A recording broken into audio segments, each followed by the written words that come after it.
இயக்குனர் விக்ரம் சுகுமாரன் அவர்களின் நினைவேந்தலிற்கும் மைக்கு சரி பண்ணுறதுக்கு வேறு யாராவது ஆள்ற கையெல்லாம் பார்த்து இயக்குனர் விக்ரம் சுகுமாரன் அவர்களின் நினைவேந்தலுக்கும் மதயானை கூட்டம் படத்தின் திரைக்கதை நூல் வெளியீட்டு விழாவிற்கும் வந்திருக்கும் உங்கள் எல்லாரையும் வரவேற்று இந்த நிகழ்வில் பங்கேற்கும் இந்த படத்தோடு தொடர்பில்லாத 2 நபர்களில் ஒருவன் நான். நீங்கள் எல்லோரும் விக்ரம் பற்றி பேசி கொண்டிருக்கும் பொழுது அந்த படம் பார்த்ததுலேருந்து அதை யோசிச்சுக்கிட்டு இருந்தேன். இன்னொருத்தர் அமீரா இருப்பார் நினைக்கிறேன், விக்ரமை அறியாதவர். ஆனால் ஒரு இயக்குனரை ஸ்தூலமாக அறிய வேண்டியதில்லை. ஒரு இயக்குனர் என்பது அவருடைய படம் தான். அந்த படம் மூலமாகத்தான் அறிகிறோம். மதயான கூட்டத்தை ரசித்த 100 பேர், 1000 பேர், 1,00,000 பேரில் யாருக்கும் விக்ரம் சுகுமாரன் தெரியாது. ஆனால் அந்த படத்தை எடுத்தவர் என்ற முறையில் அவர் மேல் மிகப்பெரிய மரியாதையோடு இருந்திருப்பார்கள். அப்படி ஒரு மரியாதையோடு தான் நானும் அந்த ரசிகர்களில் ஒருவனா இந்த நிகழ்ச்சிக்கு வரணும்னு சொன்னோன்னா அவசியம் வந்தாருன்னு நான் சொன்னேன். எனக்கு அந்த படம் பார்க்கும் பொழுது ரொம்ப வியப்பாக அதனுடைய டீட்டெயிலிங் எனக்கு அவ்வளோ பிடிச்சிருந்துச்சு. எனக்கு அதில் கதிரை எவ்வளோ பிடிச்சிருந்துச்சோ அந்த அளவுக்கு கலையரசன் ரொம்ப பிடிச்சிருந்துச்சு. யார் கலையரசன் கவனித்தது நான் அந்த படத்தில் தான் கவனித்தேன். அதற்கு முன்னாடி அவர் இத்தனை படம் பண்ணியிருக்கதா எனக்கு நீ சொல்லித்தான் தெரியும் எனக்கு. அதை போல் வேலராமமூர்த்தி அவர்களை அவருடைய நூலின் வழியாக, அவருடைய நண்பர் சௌபா வழியாக ரொம்ப அணுக்கமாக பக்கத்தில் பார்த்தவன் நான் பார்த்த அந்த வேலராமமூர்த்தி அப்படியே திரையில் பார்க்கும் பொழுது அந்த வேலராமமூர்த்தியை மிஞ்சி ஒரு சிவனம்மா நிற்கும் பொழுது எனக்கு சிவனம்மா படம் முடித்து வெளியே வர வரைக்கும் ஞாபகத்தில் இருந்துக்கிட்டே இருந்தாங்க. அதுக்கு ஒரு 10 வருஷம் ஞாபகத்தில் இருக்காங்க, நேற்று வரைக்கும் ஞாபகத்தில் இருக்காங்க. அதுக்கப்புறம் எத்தனையோ நான் படம் பண்ணிட்டேன், நான் இன்னமும் சிவனம்மா தான் அப்படின்னாங்க. எங்களுக்கு ராதிகாவே இன்னும் பாஞ்சாலி தான், ஸ்ரீதேவியே இன்னும் மயில் தான், ரஜினிகாந்தே பரட்டை தான். அப்படியும் நீங்கள் சிவனம்மா தான் கடைசி வரைக்கும். ஒரு கதாபாத்திரம் ஏற்படுத்திய பாதிப்பிலிருந்து கதாபாத்திரங்கள் வெளியே வந்து விடுகிறார்கள், ரசிகர்கள் வெளியே வருவதே இல்லை. திரும்ப திரும்ப அதைத்தான் பார்க்க விரும்புகிறான். நீங்கள் ரஜினிகாந்த் எத்தனை ஹீரோவன் நடித்தாலும் மறுபடியும் என்றைக்கு இதே எப்படி இருக்குது கேட்குறாரோ அன்னைக்கு தான் அவர் நமக்கு பிடிச்சாள். என்றைக்கு மறுபடியும் ஒரு வில்லனாக இருக்காரோ அன்னைக்கு தான் அவர் நமக்கு பிடிச்சாள். ஏன்னா அவர் அப்படித்தான் எனக்கு பதிஞ்சிருக்கார், அப்படித்தான் ஞாபகத்தில் இருக்கும். அப்படி ஒரு திரைப்படத்தை கிட்டத்தட்ட 10-12 ஆண்டு காலம் கழித்து இப்படி கொண்டாடுவது என்பது மகிழ்ச்சிக்குரியதா அப்படின்னா இல்லை. ஒரு திரைப்படத்தை அதன் இயக்குனரை இன்றைக்கி கொண்டாடுறோம். அவருக்கு இன்றைக்கி இருந்திருந்தாருன்னா அவருடைய ஆத்மா பெரிய திருப்தி அடைஞ்சிருக்கும் அப்படின்னு சொல்லுது. திருப்தி அடைந்திருப்பது நம்முடைய ஆத்மாவை தவிர விக்ரம் சுகுமாரன் ஆத்மாவாக இருக்கவே முடியாது. அது இருக்க முடியும். அந்த ஆத்மா என்ன சொல்லணும்னா, அயோக்கிய பயலா இன்றைக்கி கூடுறீங்களா எல்லாருக்கும் இல்லையா? அப்போ என்ன செய்வது அப்படின்னா, நடிகர்கள் எல்லோரும், தயாரிப்பாளர்கள் எல்லோரும் தொடர்ச்சியாக இயக்குநர்களை வைத்து அடுத்தடுத்து படங்கள் செய்வது தான் ரொம்ப முக்கியம். நீங்கள் நினச்சி பாருங்கள், பேசுகிற 10 நிமிஷத்துக்குள்ளே கோயம்புத்தூர் ஸ்லாங் எட்டி பார்க்குற கதிரையும், நான் மீஞ்சூர் அம்மாவுக்கு பிறந்தவன்னு சொல்கிற கலையரசனையும் கொண்டு போய் மதியான கூட்டத்தில் ஒருத்தரை ஆக்கிட முடியும் ஒரு இயக்குனராலேனா, அந்த இயக்குனரை ஒவ்வொரு படத்துலையும் அயோக்கிய பையில தீக்குளிக்க சொல்லிக்கிட்டே இருப்பாங்க. இங்கே இயக்குனர் ஒவ்வொரு படத்துக்கு தீக்குளிக்கணும், ஒவ்வொரு படத்துக்கும் நிரூபிக்கணும். ஆனால் நடிகை நிரூபிக்க வேண்டாம். நடிகன் 10 தோல்வி படம் எடுத்துகிட்டு வரலாம், அது மறுபடியும் என்ன சொல்லுவான்னா, இயக்குனருக்கு நான் வாய்ப்பளிச்சேம்மா. இயக்குனர் வெற்றி பெற்றுட்டாருன்னா காலம் உள்ளளவு மறக்க மாட்டேம்மா. எப்போ வரைக்கும்? மறுபடியும் அடுத்த படத்தில் தீக்குளிக்கிற வரைக்கும். நீங்கள் அடுத்த படத்துலையும் தீக்குளித்து நிரூபிக்கணும். ஆனால் ஒரு பொழுதும் நான் இல்லாத பொழுது நீ என்ன செஞ்ச அப்படின்னு ராமன்களை பார்த்து தீக்குளிக்க சொல்கிற வாய்ப்பு சீதைகளுக்கு வாய்ப்பதே இல்லை இல்லையா? எப்படி ஒரு இயக்குனர் படத்துக்கு படம் நிரூபிப்பான்? ஏன் இன்றைக்கி ஏவிஎம் போல் நிறுவனத்தையும் தேவர் நிமிஷம் கொண்டாடுறாங்க அப்படின்னா, அது ஒரு படம் ஓடும் ஓடாது, அது பரவாயில்ல, அந்த டேரக்டர் கூப்பிடுவோம்ப்பா, சொன்னபடி எடுத்தாருப்பா, வச்சு கொண்டு நடத்துவோம்ப்பான்னு. அப்போ இந்த படத்தை இதை போன்ற இயக்குநர்களை தொடர்ந்து நிறைய பண்ணும். நான் பேசுகிறதுக்கு இருக்கும் கதிர் பேசிக்கிட்டு இருக்கும்போது அமீன் சார் என்கிட்ட சொன்னார், நீங்கள் கதிரை வச்சு ஒரு படம் பண்ணலாமே அப்படின்னாரு. யார்? நானா அப்படின்னு. யாரை வச்சு அப்படின்னு? கதிரை வச்சு அப்படின்னாரு. சொல்லிட்டேன், சிரிச்சிட்டு சும்மா இருந்தேன். எனக்கு அமித் ரொம்ப பிடிச்சது என்னென்னா, அடுத்து நான் என்ன சொல்ல போகிறோம் அதை அவரே சொல்லிடுவார். அடுத்து அவர் சொன்னார் குனிஞ்சிட்டு, ஏன் இதை நீ பண்ணலாமேன்னு கேட்குறீங்களா அப்படின்னாரு. நானும் அமீரும் சேர்ந்து கதிட்டு சொல்வது என்ன அப்படின்னா, இவ்வளோ இளமையாக இருக்கீங்க, இவ்வளோ எங்கே இருக்கீங்க, இவ்வளோ துடிப்போடு இருக்கீங்க, தயவு செஞ்சு வருஷத்துக்கு 5 படம் பண்ணுங்க, என்ன கேடு உங்களுக்குலாம்? என்ன நீங்கள் கரெக்டான கதையை கண்டுபிடிச்சிருக்கீங்களா? டேரக்டரை கண்டுபிடிக்க முடியாது கரெக்டான கதையை. மம்முட்டி சொல்கிறாரு 75 வயசில் நல்ல படங்கிறது அமையுதுங்க, எல்லாருமே நினைக்கிறோம், எனக்கும் தெரியாது, எனக்கு படம் ஓடினதுக்கு அப்புறம் எனக்கு தெரியும் படம் ஓடுனுச்சுன்னு. அதோட அப்படியான்னு எல்லாருமே நல்ல படம் நினைக்கிறேன். அதனால விறுவிறுன்னு நடிக்க வேண்டியதானே இல்லையா? இதில் 10வதுக்கு அந்த ப்ரொடியூசர் கவுன்சில் அடிக்கவர் எனக்கு என்னன்னு தெரியல, ஓடிடிலாம் போய் நடிக்காதீங்கன்னு நடிக்கிறதில்ல போகிறான். அதாவது சினிமாவில் நடித்தா ஓடியில் நடிக்காதீங்க, சினிமாவில் இயக்குனா ஓடிடியில் போய் படம் இயக்காது. ஐயா என்ன நடக்குது உலகத்துலன்னு புரியாமல் இவன் வேற குறுக்க நடக்கான்டான்னு குனிய வச்சு முதுகில் அடிக்கிறவங்களா. எப்பவுமே கால மெதுவும் அதுக்கு பொருந்தாத ஒன்று பேசிக்கிட்டே இருக்கு அந்த கவுன்சில். நடிகர்களை இன்ஸ்டாகிராமில் பார்த்து கூப்பிட்டுக்கிட்டு இருக்காங்க.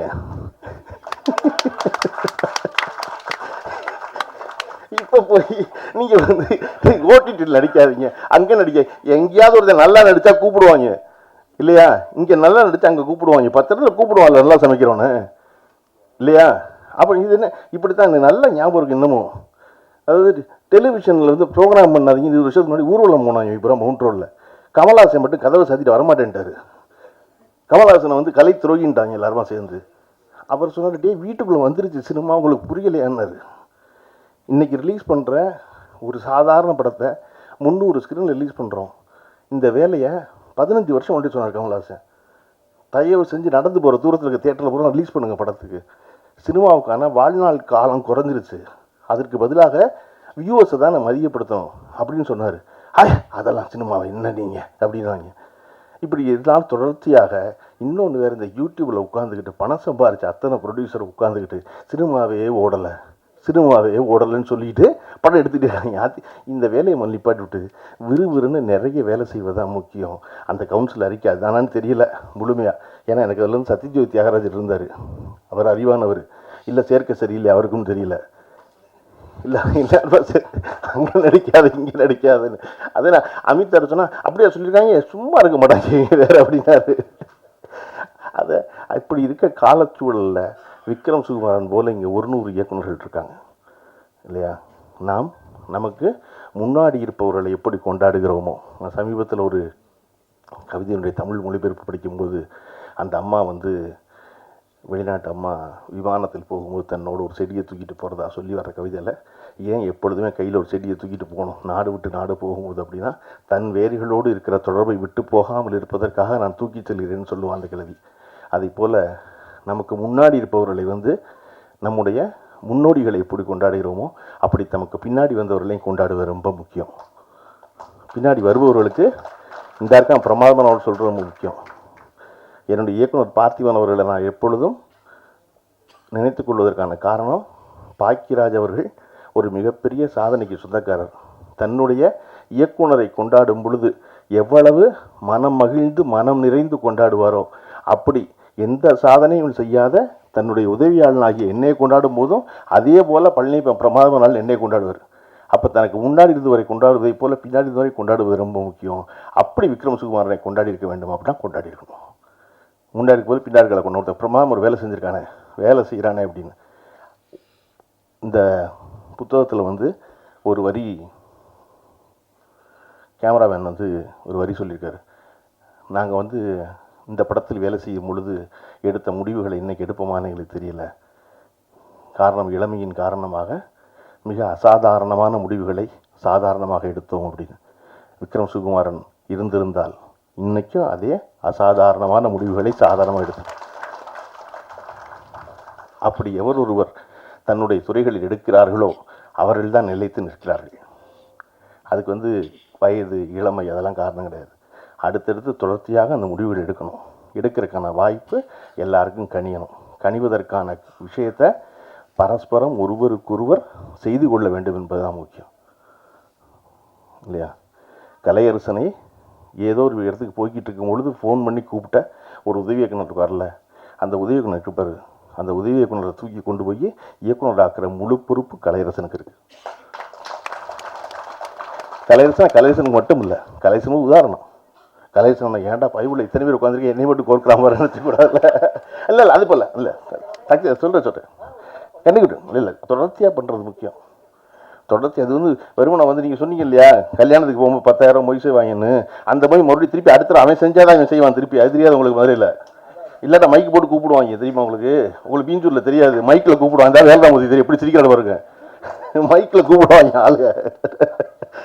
தங்கச்சி மகளுக்கு மொய் செஞ்ச வகையில் பண்ண பணம் 10,000 எடுத்துக்கணும்னு இன்னும் வந்து சேரல. ராமமூர்த்தி எங்கே இருந்தாலும் வர வேண்டியது மாதிரி ராமமூர்த்தி பந்தியில் உட்கார்ந்து உதறிட்டு வரணும்.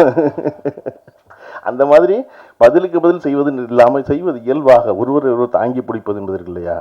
இன்னைக்கு சிவனம்மான்னு ஒன்று தெரிஞ்ச உடனே இத்தனை இயக்குநர்களை கொண்டாடுவதை சொல்லி மகிழ்கிறார்கள் அந்தம்மா. அப்போ ஒரு இடத்துல தெரிஞ்சிட்டா போதும், அந்த மாதிரி ஒரு தடவை செஞ்சுட்டா போதும், அது தொடர்ந்து செய்ய வேண்டியது இருக்கிறது. இதை ஏன் என்னாலேயோ அமீராலேயோ ஒரு மேடையில் உட்காந்து அவனை வச்சு நீ படம்னு சிரிச்சிக்க முடியுதுன்னா, நாங்கள் அமீர் கமலஹாசன் ரசிகன், நான் ரஜினிகாந்த் ரசிகன். ஆனால் 2 பேருக்கும் பிடிச்ச ஒரு வருஷம் என்னென்னா, 2 கை 2 கால் இல்லாட்டினாலும் இந்த காலி பொழைச்சிக்குவான் சார், அந்த காலி கெட்ட பைசாருன்னு நினச்சிட்டு தான் இருக்கேன். மகேந்திரன் சார்கிட்ட சொல்லி நான் மகிழ்ந்திருக்கேன். எப்படி சார் அப்படி ஒரு வருஷம் எழுதுறீங்க அப்படின்னு. அது நம்ம தானே அப்படிம்பாரு, அடிக்குறல் அது நம்ம தானே அப்படிம்பாரு. அதை போல் நாம் தொடர்ச்சியாக வலுவோடு இருப்பது என்பது எல்லாராலும் இருக்க முடியாது, எல்லாரையும் எடுத்து பேச முடியாது.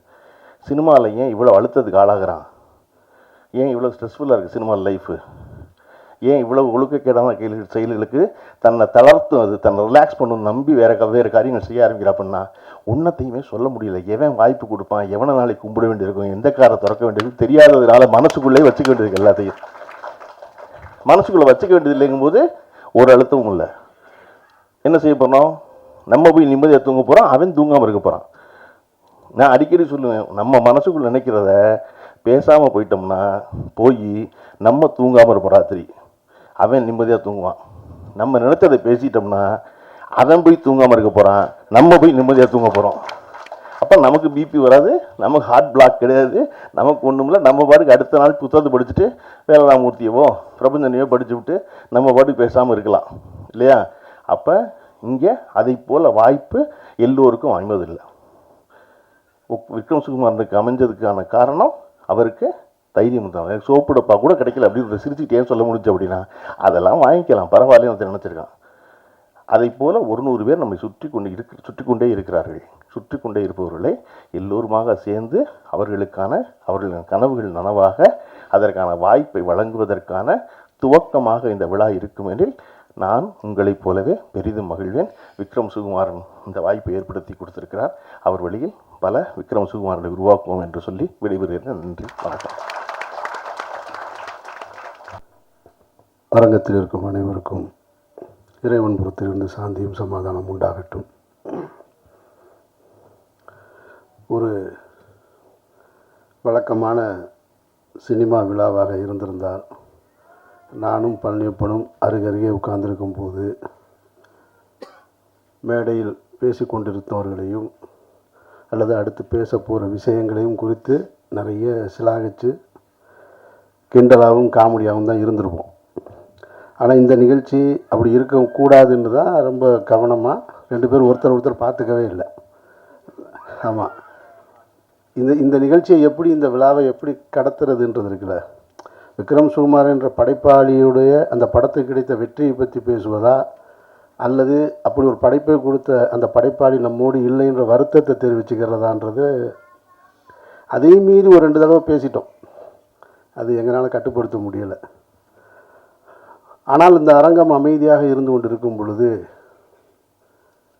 விக்ரம் சுகுமார் அவர்களை இழந்து வாடக்கூடிய அந்த தாயாரும் சிரித்து மகிழக்கூடிய ஒரு பேச்சை கருப்பழனியப்பன் கொடுத்துட்டு போயிட்டார். அந்த நிகழ்ச்சியுடைய மூடையே மாற்றியிருக்காரு. வாழ்த்துக்கள், நன்றி கரு.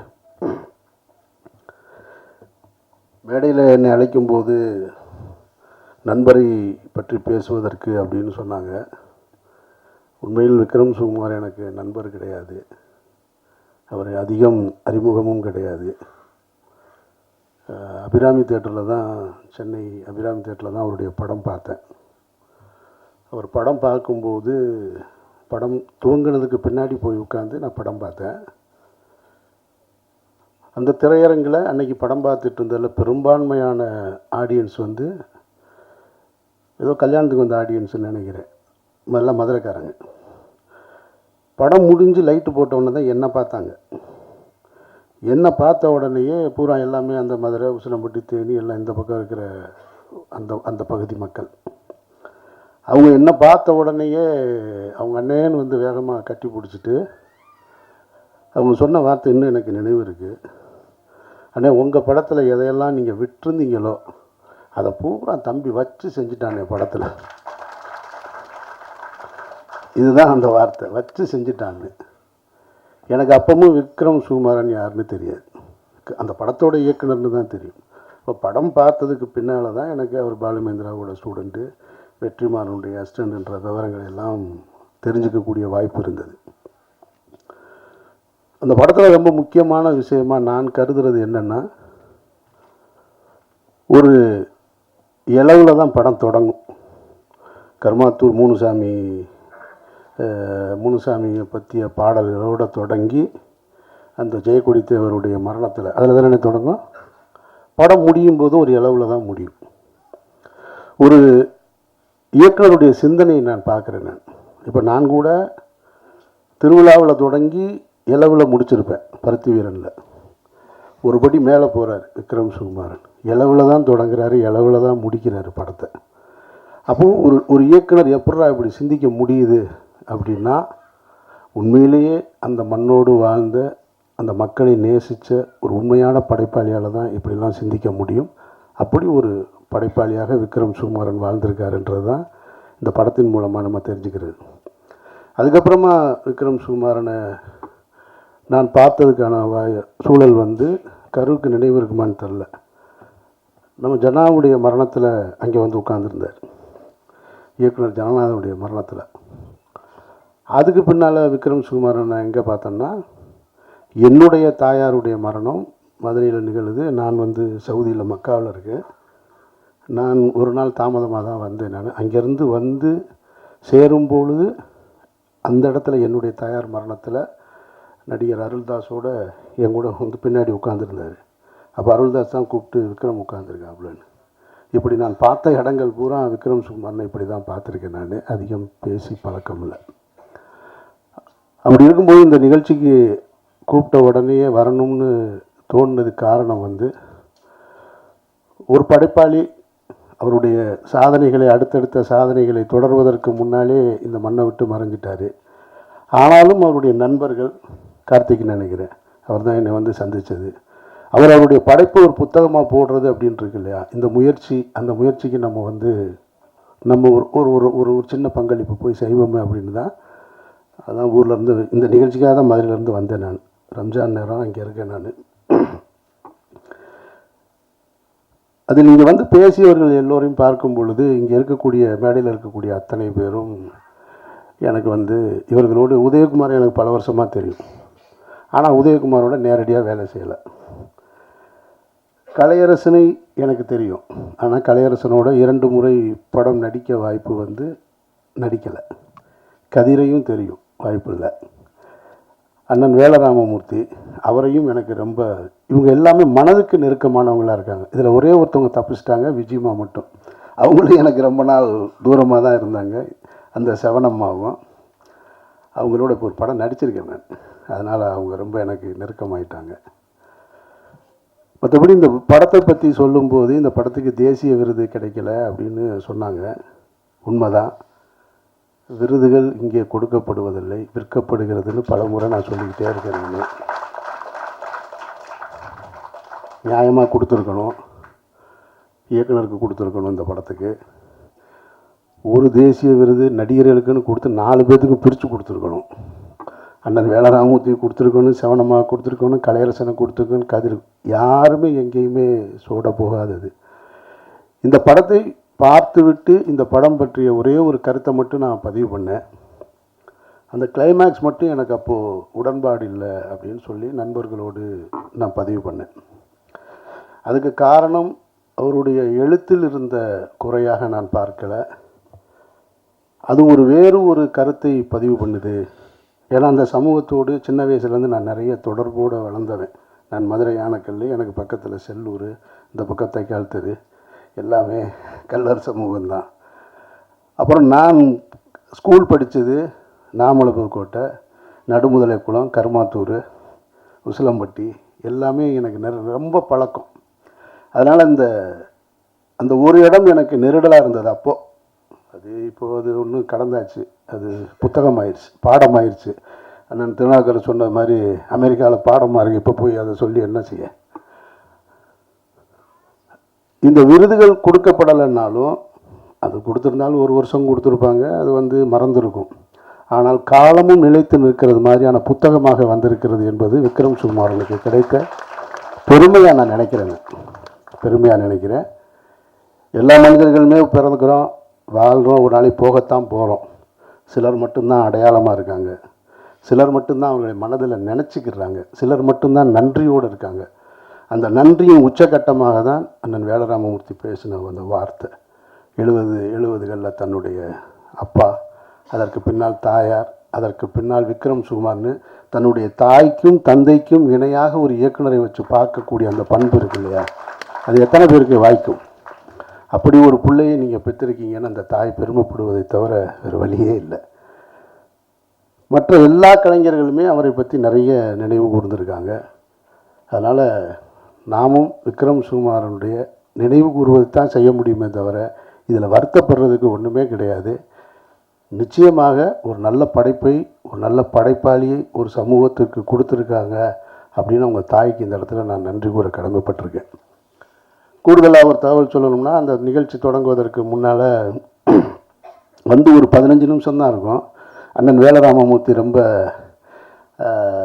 நெருக்கமாக ஒரு கதை ஒன்று சொல்கிறேன் கேட்டுருங்க அப்படின்ட்டு அந்த 15 நிமிஷத்துக்குள்ளே ஒரு கதை சொல்லிட்டார்.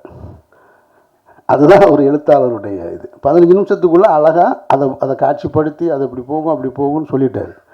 அது சொல்லி நீங்கள் நடிக்கணும்னா அப்படின்னா, சரி நான் நடிக்கிறேன்னே, ஒன்றும் பிரச்சனை இல்லைன்னு. இப்போ எதுக்கு இதை சொல்கிறேன்னா, ஒருவேளை அந்த படம் நடந்துச்சுன்னா அதுக்கும் காரணம் விக்ரம் சுகுமாரன் தான். செத்தும் கொடுத்தான் சீதக்காதின்ற மாதிரி அப்படி ஒரு படம் நடந்துச்சுன்னா அது விக்ரம் சுகுமாரால் தான் நடந்தது. அப்போ விக்ரம் சுகுமாரன் என்பவர் இந்த பூமியில் ஒரு அடையாளத்தை விட்டுட்டு போயிருக்காரு, சில விஷயங்களை விதைச்சிட்டு போயிருக்காரு.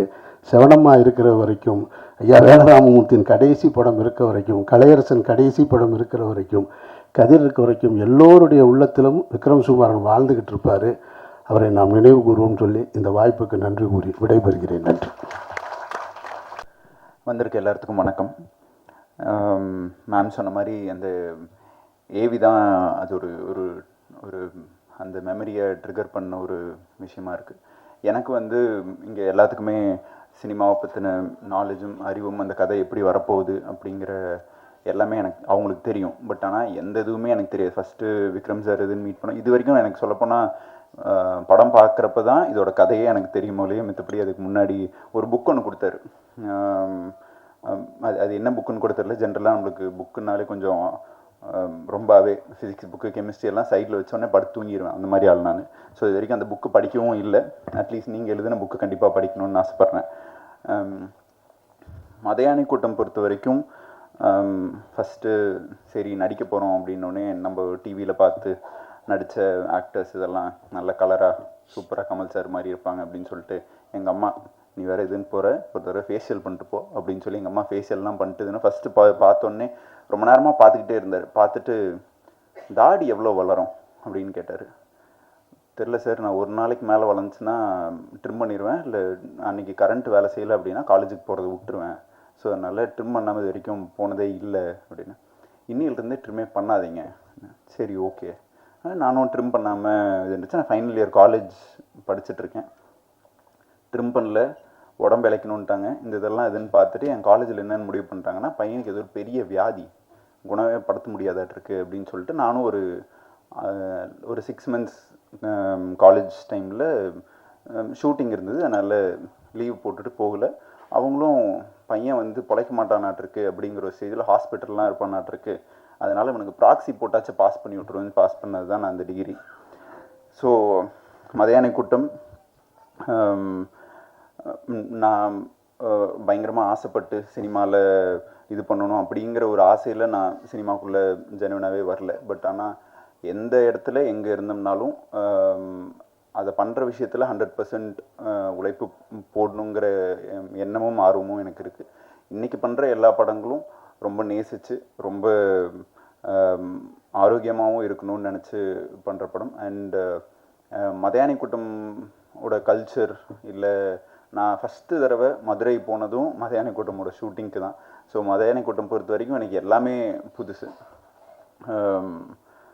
அதுக்கப்புறம் ஃபஸ்ட்டு ஒரு 7 days வந்து மொட்டை மாடியில் தான் ஷூட் பண்ணாங்க. நானும் என்ன மொட்டை மாடியிலேயே 7 நாளாக எடுக்கிறாங்க என்ன, ஃபஸ்ட்டு ½ டே, அதாவது அந்த வெயில் முடிகிற வரைக்கும் இதுன்னு எடுப்பாங்க. அதுக்கப்புறம் நான் 7வது நாள் கேட்டேன், நான் ரொம்ப வெயிலாக இருக்குது, நம்ம இது பண்ணிவிட்டு சாயந்தரத்துக்கு மேலே இதுவா, இல்லைப்பா நீ கொஞ்சம் கலராக இருக்கு அப்படின்னாரு. நான் கேட்டேன், நான் இது வரைக்கும் நீங்கள் கலராக நாளை பார்த்ததே இல்லையா, என்ன போய் கலருன்னு சொல்கிறீங்க அப்படின்னு சொல்லி ஒரு 7 நாள் வெயிலில் ஷூட் பண்ணி அந்த அவர் மனசில் இருக்க ஒரு கேரக்டரை எல்லா கேரக்டராகவும் அவர் மனசில் இருக்கிறவங்களா மாற்றி அந்த படத்தை இதுன்னு எடுத்தார்.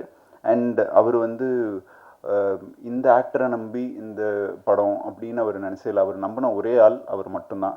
அண்ட் மேம் சொன்ன மாதிரி நாங்கள் எப்படி இருந்தாலும் ஒரு மாதத்தில் ஒரு தடவை இதுன்னு பேசுவோம். ஒவ்வொரு தடவையும் ரொம்ப வருத்தப்படுவார். என்னென்னா அவருக்கு அந்த படத்து மேலே அந்த படம் என்னவா வந்திருக்கு, அந்த படத்துக்குள்ளே இருக்க இன்டெப்த்தான விஷயங்கள் அவர் என்னென்ன நினச்சி பண்ணினார் அப்படிங்கிறது அவர் ரொம்ப ஸ்ட்ராங்காகவும் உறுதியாகவும் நம்பினார். அதை எல்லாருமே புரிஞ்சுக்கலையோ அப்படிங்கிற ஒரு வருத்தம் அவருக்கு எப்பவுமே இருந்துச்சு. பட் ஆனால் இன்றைக்கி ஒரு சண்டே இன்றைக்கி எல்லாருமே வந்து அவர் மறந்ததுக்கப்புறமும் ஒரு புத்தக வெளியீட்டு விழாவுக்கு நீங்கள் வந்து கலந்துக்கிட்டதில் ரொம்ப ரொம்ப சந்தோஷம். ஏன்னா அவர் வந்து காசு பணம் இவ்வளோ சம்பாரிச்சு அப்படிங்கிற மாதிரிலாம் இது வரைக்கும் ஒரு நாள் கூட பேசினதே இல்லை. அவருக்கு தெரிஞ்சது சினிமா அண்ட் அதுக்கு பின்னாடி இருக்க உழைப்பு, அவருக்கு உண்டான ஒரு ரெக்கக்னிஷன். அவர் ஒரு படம் பண்ணார், அதை வந்து ஷூட்லேயும் அப்படி தான் எப்பவுமே அந்த படம் அந்த ஷாட் நீங்கள் அதை தவிர வேறு நான்லாம் ஒரு ஒரு ஒரு டோட்டல் ஒரு நாள் ஃபுல்லாக சாப்பிடாம டீ மட்டுமே குடிச்சிட்டு ஷூட் பண்ணியெல்லாம் பார்த்துருக்கேன். அதுக்கப்புறம் அடுத்த நாள் நம்ம சண்டை போடணும். ஏன்னா நான் சொன்னேன், நீங்கள் அட்லீஸ்ட் வந்து இந்த ஒரு ஸ்கெட்யூல் முடிகிற வரைக்குமாச்சும் இருக்குன்னா ஒரு நாள் ஃபுல்லாக அது டென்ஷன் ஆகிட்டாருன்னா அதுக்கப்புறம் அதுலேயே ஸ்டிக் ஆன் ஆயிடுவார். அந்த ஷார்ட்டும் அந்த இதுவும் வர்றதுக்கு அவ்வளோ உழைப்பு. அண்டு மதையானை கூட்டம் அப்படின்னு ஒரு டைட்டில் இதுன்னு சொன்னேன். நான் எங்கள் மாமாட்ட போய் சொல்கிறேன், மதையானை கூட்டம்னு ஒரு டைட்டில் அப்படின்னு. மதம் பிடிச்சியான கூட்டமாக வராதே அப்படின்னு என்கிட்ட இருந்தார். அன்றைக்கி தான் கடைசி அவருக்கு வந்து நான் படம் பண்ணுறது ஒரு டைட்டில் சொல்கிறதுன்னு நிறுத்தினது. ஆனால் அப்படி ஒரு மதம் பிடிச்ச யானை கூட்டமாக வந்தால் ஒரே ஆளாக வந்தால் என்னவா இருக்குமோ அதுதான் விக்ரம்னா. அண்டு அவர் என்னை விட எங்கள் அப்பாவுக்கு இன்னும் நல்ல க்ளோஸு, எங்கள் வீட்டில் எங்கள் ஃபேமிலியில் ஒருத்தர் மாதிரி. அண்டு இன்றைக்கி சினிமாவில் நான் இருக்கேன், இல்லை சினிமாவில் படம் பண்ணுறதுக்கு உண்டான எல்லா காரணமும் அவர் தான். மறுபடியும் ஒரு படம் பண்ணணும்னு நிறைய பேசணும், அது நடக்காததும் ஒரு பெரிய வருத்தம். அண்ட் விக்ரமனா is always close to my heart. And இந்த ஏவி பார்க்குறப்போ நிறைய மெமரிஸ். கலைனாவோட எனக்கு வந்து ஒரு 3 அண்ணா மாறி இருப்பாங்க. எப்போ இன்னிலிருந்து இவர் தான் அவங்க அண்ணா அப்படின்னு சொல்லி ஒரு 4 நாள் இதுன்னு போகிறோம். அந்த 4வது நாளைக்கு அப்புறமேல அந்த அண்ணா இருக்க மாட்டாங்க. அப்படி கடைசியாக வந்த அண்ணா தான் கலைனா. அண்டு நானும் பார்த்துருக்கேன், நைட்டு அந்த பஸ் ஸ்டாண்டுக்கு நடுவில் தலைவனை வச்சு செய்ன்னு செய்வார். நம்மளுக்கு அப்பப்போ நம்ம இன்றைக்கி தப்பிச்சிட்டோங்கிற ஒரு சந்தோஷம் இருக்கும். அண்டு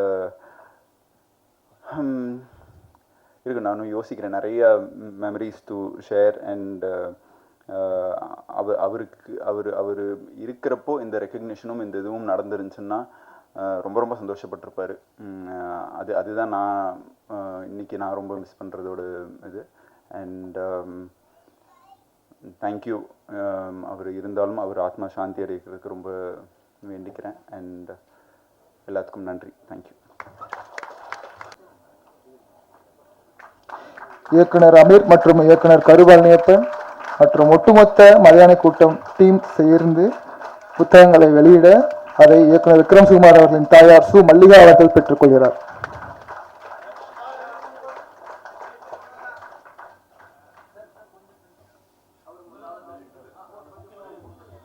எல்லாருக்கும்